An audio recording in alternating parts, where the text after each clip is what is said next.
Welcome to the Top Advisor Marketing Podcast brought to you by ProudMouth. I'm your host, Matt Halloran. Being your own loud is not new to marketing, but the mindset, strategies, and resources to help you get there are evolving faster than this industry is keeping up. It is time to find a new perspective on what works why and how to move your business forward. Listen as I interview guests to help you learn from them how to be your own loud. Let's get to the show. Hello and welcome to another Top Advisor Marketing Podcast. I am your host, Matt Halloran. I love it when I get to meet new people, but most importantly, I love it when I don't really meet the person, but I meet people who think that person is really freaking cool. We were at a conference and a PR firm that we work with was just like, listen, there's something about the philosophy of this company where they look at the humanness of being a financial advisor and they know that you have to take that humanness and distill it somehow into a digital component. I'm like, that's what we do. So I can't wait to find out more about what Mary Ellen Dugan does. She's the CMO of Investnet. Mary Ellen, welcome to the show.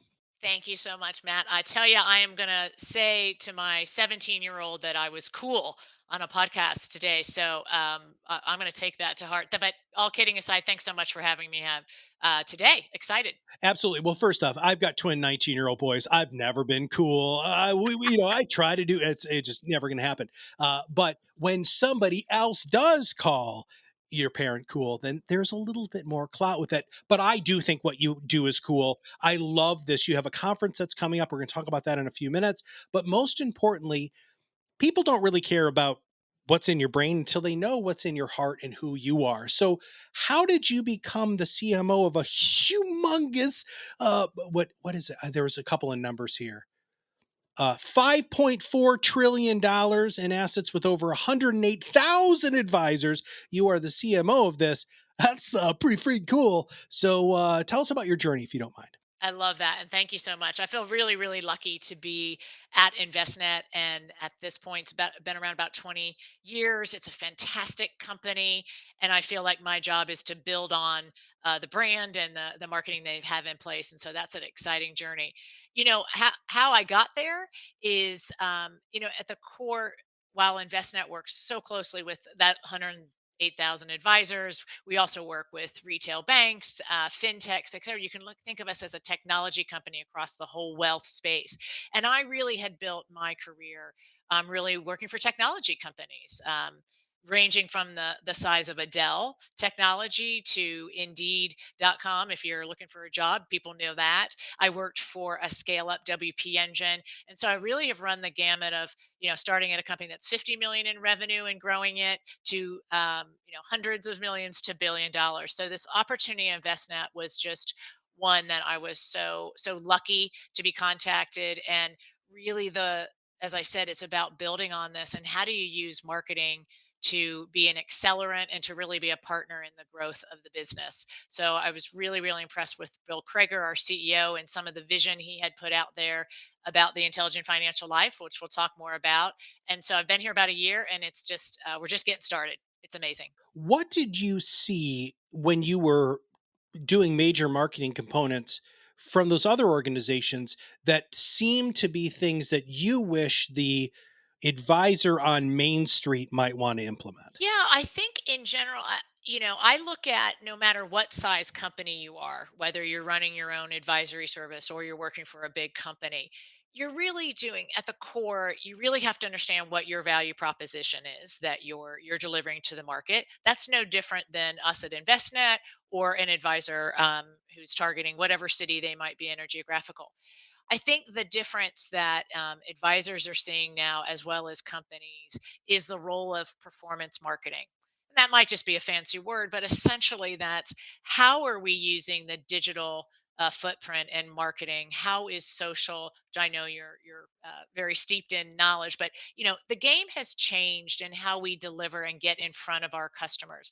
And I think that's really where marketing has you hear a lot of talked about over the last 5-10 years of how do we use digital, how do we really get ahead of this and really be very targeted in our approach. And then I think and so I've had to do that a lot across different companies, that value proposition, how do you deliver that?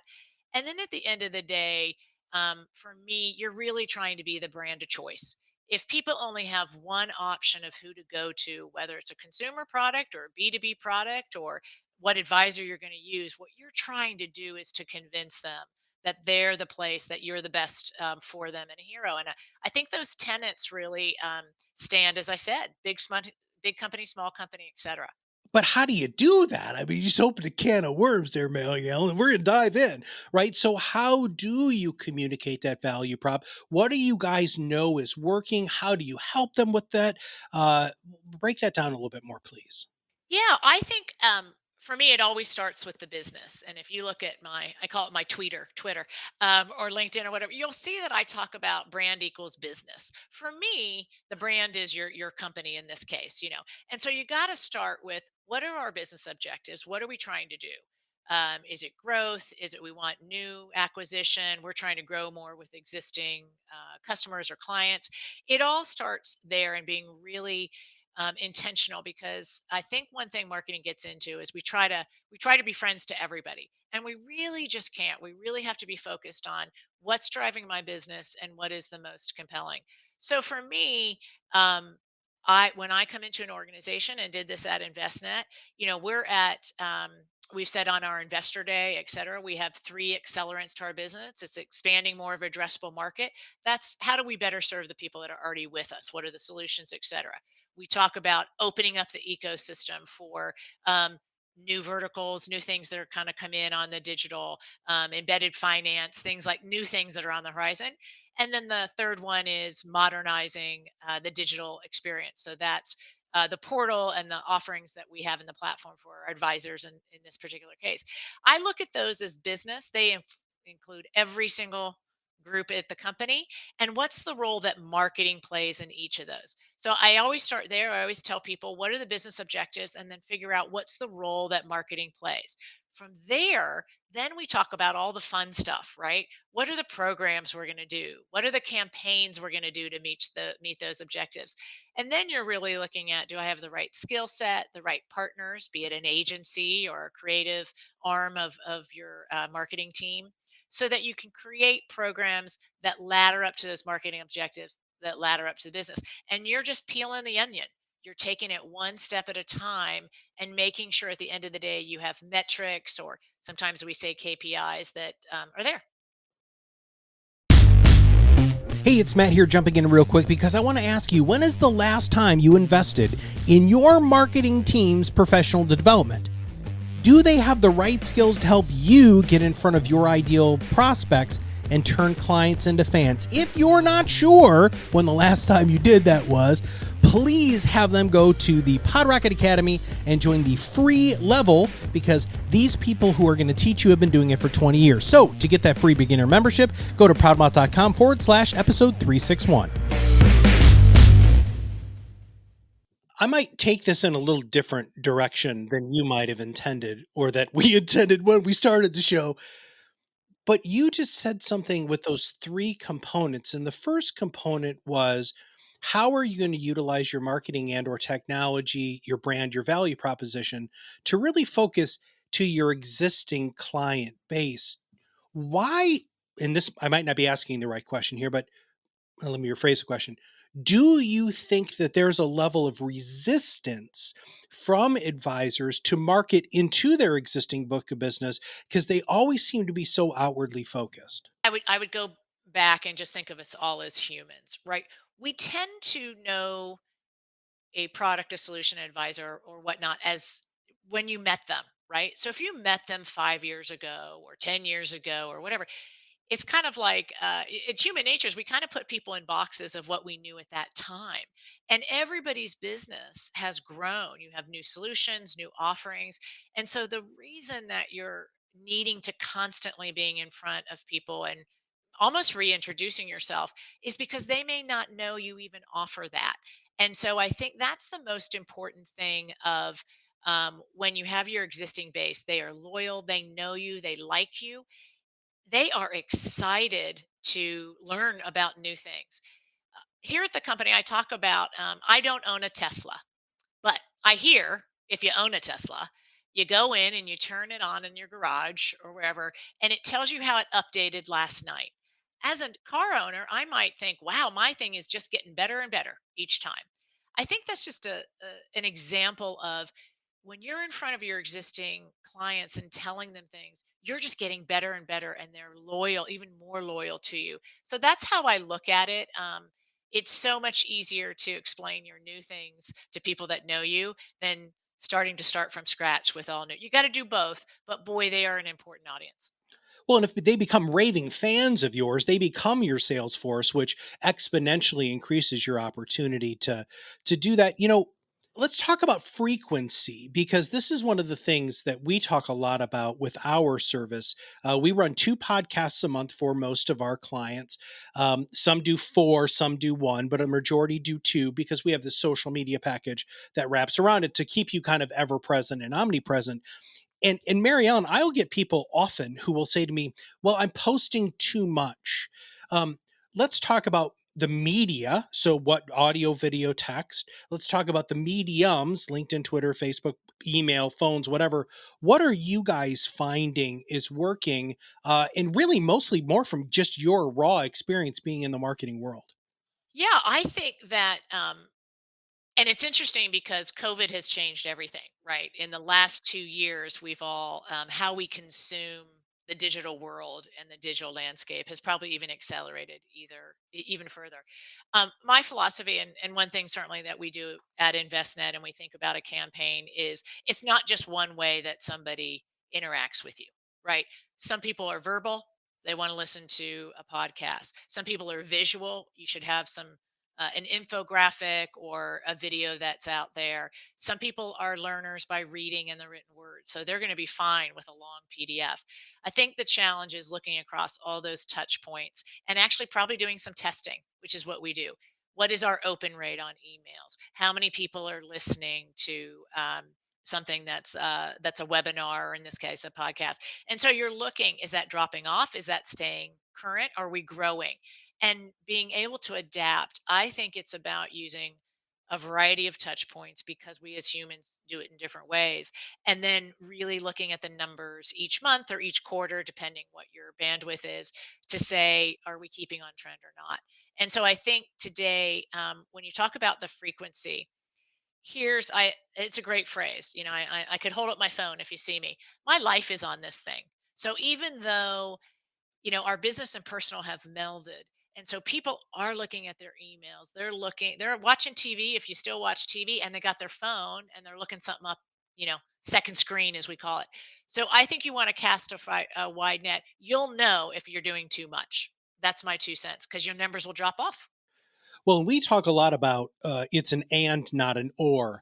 One of the things that I say often is marketing has fundamentally changed. You have to market to your ideal client and prospect in the media they prefer while they're there with organic content. Like, if you just think about that, if you do it right. So we love this guy named Gary Vaynerchuk. He swears a lot, but he really is a heck of a marketer guy.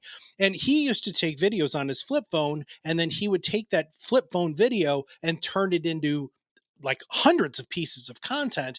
He would do it blogs, he would do short social media posts, tweets, video, audio, all of that stuff.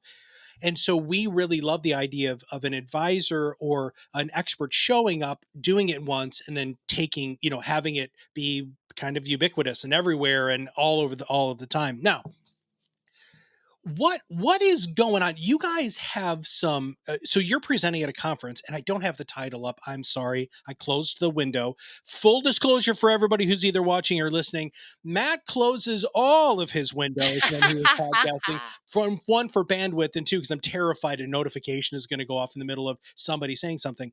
But you're talking, you guys have done a bunch of research, you guys have all of um this like not white papers necessarily, but you have all of this information. Do you mind if we switch gears and talk a little bit about that?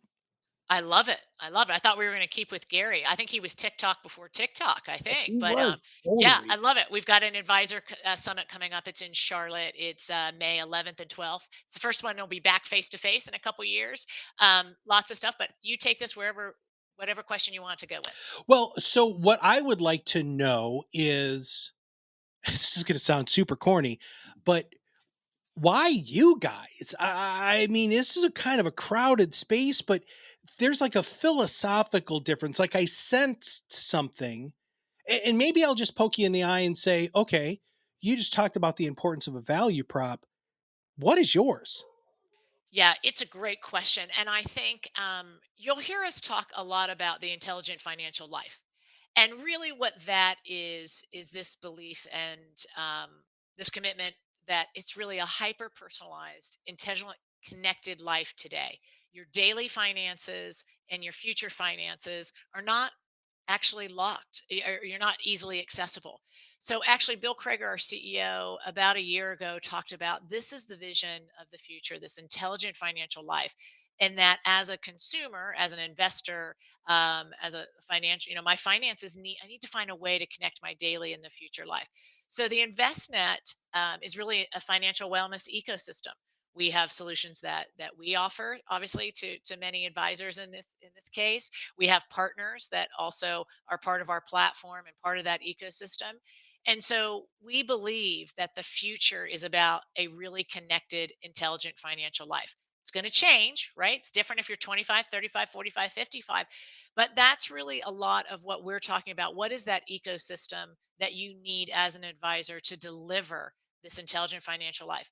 At the end of the day, Matt, what I would say, and one of the things we're talking about this last past year, is that the advisor in this case is a hero to that. They actually are making that intelligent financial life a reality for their clients and their future clients. We want to be that technology partner to help them enable that. But that human connection might come through that advisor. And so we really see this as a symbiotic. The summit is a chance for us to talk about that and what are solutions you need and what's the future going to hold. But really, at the core, it's about this intelligent financial life. All right. I'm going to play devil's advocate here. So I'm putting the horns on. So I hear this all the time. But Matt, my clients aren't there. I mean, and I'm being just wildly general there with there. What do you say about that? I think, and we just did some research, which we'll unveil at the Advisor Summit. I think when you look at the general population, they want to know this. They are looking about their daily expenses. They're probably doing it at a bank or on an app or some other way, and they're probably actually not talking to their advisor about that. The advisor, they're going to, hey, I need long-term investment or investment. Sorry, mixed up my name, or retirement or credit, etc. So what we're saying is technology now is moving so rapidly that there needs to be a way where the advisor can ask some of those questions, be involved because it may impact the future. And so I think that's the key, that people are doing it today. They're just not doing it in one place. They're trying to stitch this together. So the what Investnet is saying is, as we have this ecosystem, we have a variety of tools that can help you, whether it's at tax or retirement or saving. And so helping again the advisor to play a role and be an intermediary in those. And you're not going to be involved in every conversation, but having a sense that you can really advise your clients, knowing their daily and future, is the holy grail. You know, there's this great program called Zapier or Zapier, depending on how you pronounce it. And basically, what it does is it's like API integration between lots of different programs. So this one, it'll make it this one talk to this one, and this one talk to this one, and it's this really great kind of bridging software. As you're saying that, I'm just thinking about just the apps I have on my phone. Right. So I've got Mint, I've got my personal bank, I've got my secondary bank, I've got 7 investment accounts, I've got like 4 crypto accounts, all of these sorts of things. Here's the deal. There's no way my advisor knows what all of those things are and how, and if you could take a macro view, I mean, maybe I'm just like pie in the sky here, but if you could take a macro view of all of those things, I believe that they would be able to help me make way better financial decisions. What do you guys have anything on the horizon surrounding that? Oh, good. Okay.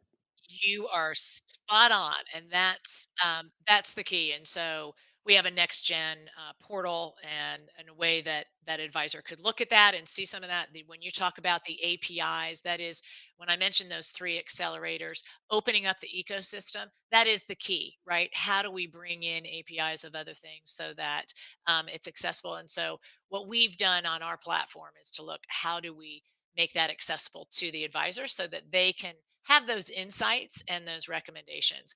And I think, one thing, you also run a business, right? There's personal Matt and then there's business Matt. And so that's what we're looking at across this ecosystem of how do we use data and intelligence and insights and deliver it in an easy way to look at that for the advisor. So that is, we're unveiling our next gen portal and things that we're doing that with clients that we're working with, and we've got new products and solutions that'll be coming out down the road in our different divisions as well. So we see this as a long term, having an ecosystem that really, no matter where you are in your life, you're going to need different things. And I think people are craving this way to put it all together and to have these conversations. That's the tech part and the digital part. The advisor plays the human part, asking questions, advising. This is scary, right? Are your finances, your investing and things you're doing. So having that human connection, we feel, is still really vital to the equation. When I was younger, and I'm probably way older than you are, during afternoon television, they had these public service announcements, and this star would go across that said, "The more you know," right? As you were saying that, I just saw this Yes. this star going across this. The more you know, but I quote this often too because I'm a total geek. When I was a kid, my favorite cartoon was GI Joe, and at the end of the GI Joe show, they would do a public service announcement. And at the end, GI Joe would say, "And knowing is half the battle." Right? Financial advisors, they feel like they're in the wild, wild west because they just don't know, right? They don't know all of these different pieces. And if you can create that ecosystem, which it sounds like you guys are well on your way, if not already offering those services, not a shameless plug, but you know what I'm saying? That seems to me to be talk about the next big wave of how advisors can really never remove that human component. Mary Ellen, when I started consulting, when I had left the firm that I was at, everybody was freaking out about robo advisors. Matt, they're going to replace us. They're going to replace us. They haven't been replaced, the advisors at all. In fact, advisors are still growing really, really well because they found a way to utilize those tools so that they can have the more or knowing is half the battle component. Now, if somebody our industry's old, Mary Ellen. I'm sorry, I'm still really fixated on this. Like you go to a conference, it's a bunch of old guys, right? And most of these old guys are wildly resistant to what you're talking about. How are you whacking them over the head and making them realize that you don't flat out have a choice? It's not the 1990s anymore. My kids remind me that all the time. Oh, Dad, you were born in the 1900s. Oh God, that sounds terrible. But it's not the 1900s anymore. What are you doing to proverbial slap these advisors around and make them realize you have to do this or you're going to get left behind? Yeah, and I think two things. One, this research I mentioned that we just did, that human connection shockingly came out over 50%. People still, they either get advice by their advisor or a family friend. So if you don't have an advisor, so that says the knowledge here as an advisor is so important. What's in your head, how you talk about it, how your subject matter expertise, but you have to be comfortable delivering it probably in a digital way.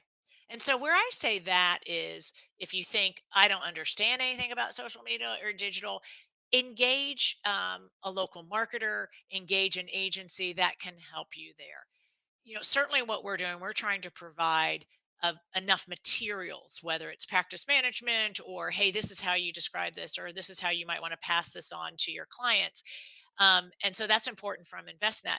As an advisor in your practice, lean into what you're good at. You have the knowledge. Talk to people that actually understand the performance marketing and the distribution, right?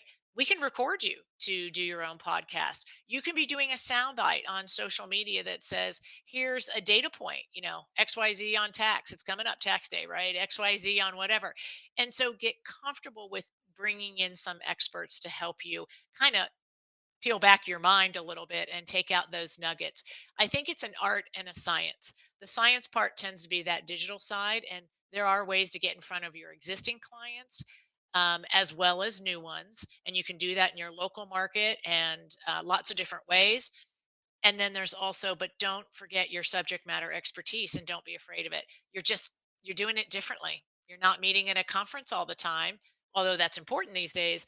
you're going to have to do it in multiple touch points, like we were just talking about. Shameless promotion. You can also hire us to do it for you too, because we can actually have you There you have go. that digital footprint. Okay, so my favorite question that I ask is a question that really is bred out of humility, which is, what should I have asked you that I didn't? I Wow, we had a great conversation. I think what I might say is, where are we going next?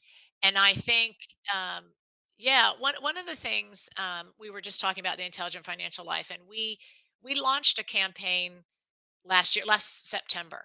And I have to tell you, which is why I'm so encouraged about this idea and why I think it really resonates with advisor. We had 20x the traffic to our site. We had 70,000 people say, "Tell us more about this ecosystem. I'm engaged with that." And so what we found out was making the advisor the hero. And we always wanted to make the advisor the hero in servicing different generations and serving different people that needed to invest. We know that we've hit on something, and we've got some new stuff coming out later in the summer that's going to continue to make the advisor the hero. And we hope that they can use that as an entree if anybody sees it out there, whether it's out of home or on the radio or et cetera. It's really designed to make the advisor a hero. And so that's new stuff coming out from us. Well, I'm all about doing whatever we possibly can to support advisors being a hero. The foundation of what we wanted to build here was so advisors stop being the best kept secret in their area, but most importantly, that we tried to do our best to elevate um, the level of respect that we believe financial services professionals and insurance professionals should have in their community. Times really have changed. This is not a sales based, what can I do to get you in this car today industry at all anymore. There's unbelievable people who provide life changing advice. And whatever we can do to help those people get that exposure is why we get up in the morning. All right. I am sure, Mary Ellen, that there's going to be people who want to know more about this ecosystem and how to work with you. What is the best way for them to reach out? What can they do to find out more? Well, two things. I would love it. You can go to Investnet and the Intelligent Financial Life if you want to just learn a little bit more about the company and the ecosystem and things we're talking about. And I always welcome people to grab me on LinkedIn, or if you do use Twitter or anything like that, Mary E. Dugan. So happy to, you can find me, and I love this conversation and having the conversation with anybody who wants to Cool. have it. And hopefully, a whole bunch of people are going to see you because you're presenting, I think, on day 2 of the Investnet conference that's coming up. And what a lineup! Goodness gracious! Yes, please Yeah, come. wow. We've got some great people. Danica Patrick is going to be, the whole conference is going to be about innovation, innovate, connect, and disrupt. And so we've got speakers to really talk about those topics, and I think that resonates for everybody in their business. As I said, Danica Patrick, it's down in Charlotte, so near NASCAR. So please, anybody can join us. It is May 11th and 12th. And we'd love to have advisors come. I think there's over 50 sessions that you can learn about solutions, learn at our partners. There's lots of great people and sponsors that are going to be there. And so not just Investnet, but people that we work with. It's all one community and one ecosystem. So would love to have you there. Thank you very much for your brain. Thank you for your experience. Thanks for working on this. Thanks for motivating people to click on this stuff and find out a little bit more about this very, very important ecosystem. So, Mary Ellen, thanks for being on the show. Thank you. It was a pleasure. All right, everybody, if you have not subscribed to the podcast, make sure you click that subscribe now button. If you're watching this video, click the buttons below because that'll give you a whole bunch of super awesome stuff. And most importantly, if you want to understand how you can really truly become fully integrated in your client's life, we believe that podcasting is the most easy and intimate way to do that because people listen to podcasts in their quiet time. So if you want to be invited into when your clients exercise, when your clients and prospects are cooking dinner, driving to work, or getting ready in the morning, this is when they listen to podcasts, and we would love to have the opportunity to be your podcasting solution. So with that, for Investnet, all of us here at ProudMouth, this is Matt Halloran, and we'll see you on the other side of the mic very soon. Thanks for listening to the Top Advisor Marketing Podcast, brought to you by ProudMouth. If you want to know more about how you can be your own loud, visit us at proudmouth.com and sign up for the PodRocket Academy. Through courses and office hours led by professional podcast producers and digital marketers, you will learn everything you need to know to become the trusted subject matter expert you were meant to be.